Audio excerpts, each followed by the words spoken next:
The Dolphins were staring at the scoreboard, the clock bleeding out, the field shrinking down to that edge of the red zone, where every heartbeat sounds like thunder. A touchdown away from tying it, maybe winning it, maybe stealing everything back from Buffalo in those last, fragile moments. The ball in their hands, the tension unbearable, and then, just like that, the turnover that killed the spark. Yet somehow, even in the disappointment, there was this undeniable truth. Miami looked sharp when it mattered.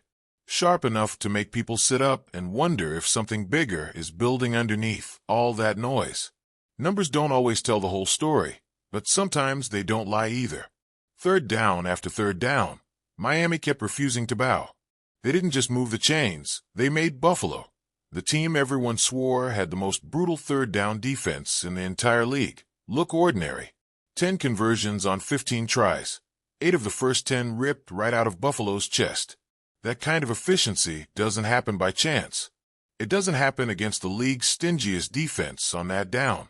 Only a few teams in the league are even sniffing over 50% on third downs, and Miami is sitting at the top, 54.3%, daring everyone else to chase them. Think about that. Dallas, San Francisco, those teams are there, but the Dolphins are above. When was the last time you saw Miami on a stat line like that and make it feel like the standard, not an accident? What came out of those conversions was more than just numbers. That second quarter drive, the one that stretched longer than 6 minutes, 16 plays bleeding Buffalo's defense dry, was Miami's longest touchdown march since 2012. 13 years. A drought broken not by flash or luck, but by precision, resilience, by refusing to give the ball back. Every snap, every call, another slice of control. Do you realize how rare that kind of patience is in today's league? To grind a defense down, not with a single explosive shot, but with a chain of moments strung together like iron links. 16 plays. That doesn't happen without trust in your quarterback, in your line, in every piece working together. And then came Jalen Waddle. A simple 3-yard strike from Tua Tagovailoa to close the drive. But it was more than just a short touchdown. It was his second straight game finding the end zone, something he hadn't done since way back in 2023. Does that sound small? Maybe. But in the rhythm of a season, in the heartbeat of a receiver trying to build consistency, that's a sign that the connection is alive again. That Tua knows where to find him when it counts. That Waddle is reminding everyone he's not just the other wideout, standing across from Tyreek Hill. He's the one who can change the tone of a game with a route that snaps defenders in half. And then Hill decided it was time. His first touchdown of the season, of course arriving in the fourth quarter when the air was thickest. A tying score, the kind of moment that silences the stadium before it erupts. That catch didn't just put points on the board. It stamped his career with touchdown number 90. 90. Do you realize what kind of company that puts him in? Derrick Henry, Devontae Adams, Mike Evans, that's the list. And now Hill is right there, shoulder to shoulder with him, reminding everyone that he's not just fast, not just flashy, but relentless. 90 touchdowns since entering the league in 2016, and he doesn't look like he's slowing down. Behind it all, Tagovailoa kept doing what he does best, delivering when people expect him to fold. 2 more touchdowns against Buffalo. That makes 5 consecutive divisional games with multiple touchdown passes. No one else in the NFL has a streak like that right now. Nobody.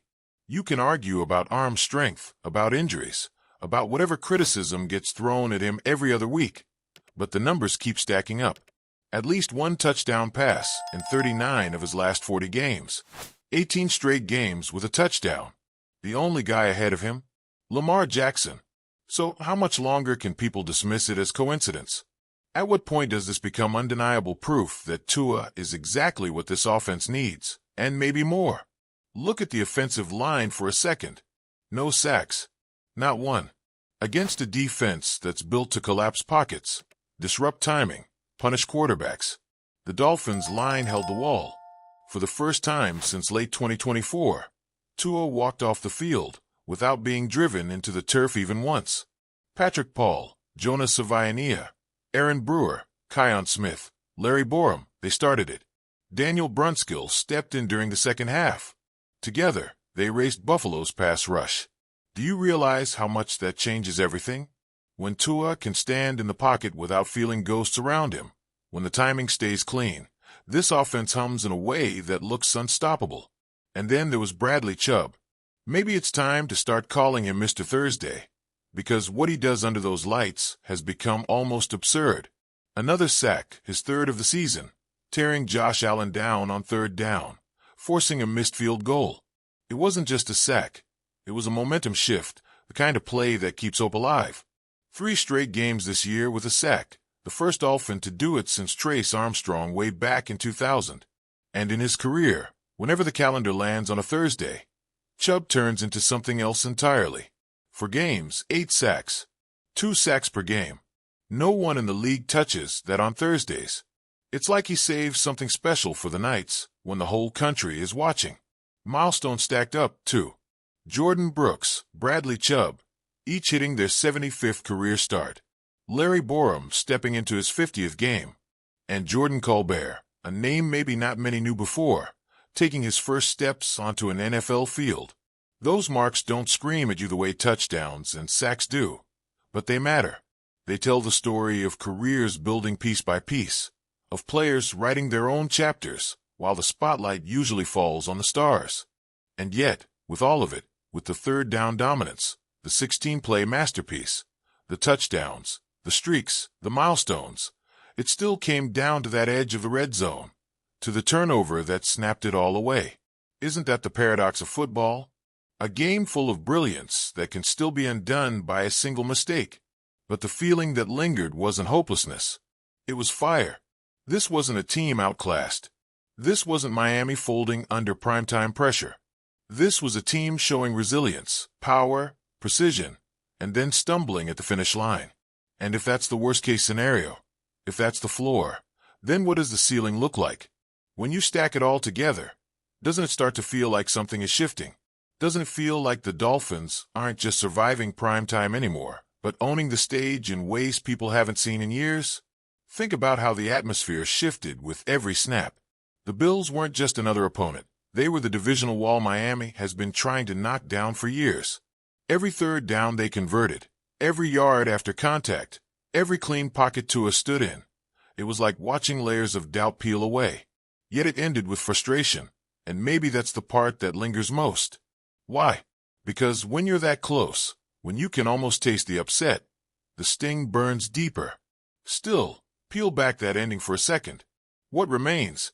A quarterback stacking streaks that most in the league can't even dream of. Wide out scoring in sync, one stretching defenses vertically, the other cutting through in the tightest spaces. A line that shut out Buffalo's pressure all night. A pass rusher turning prime time into his personal stage, hitting milestones with casual ferocity. How do you ignore that?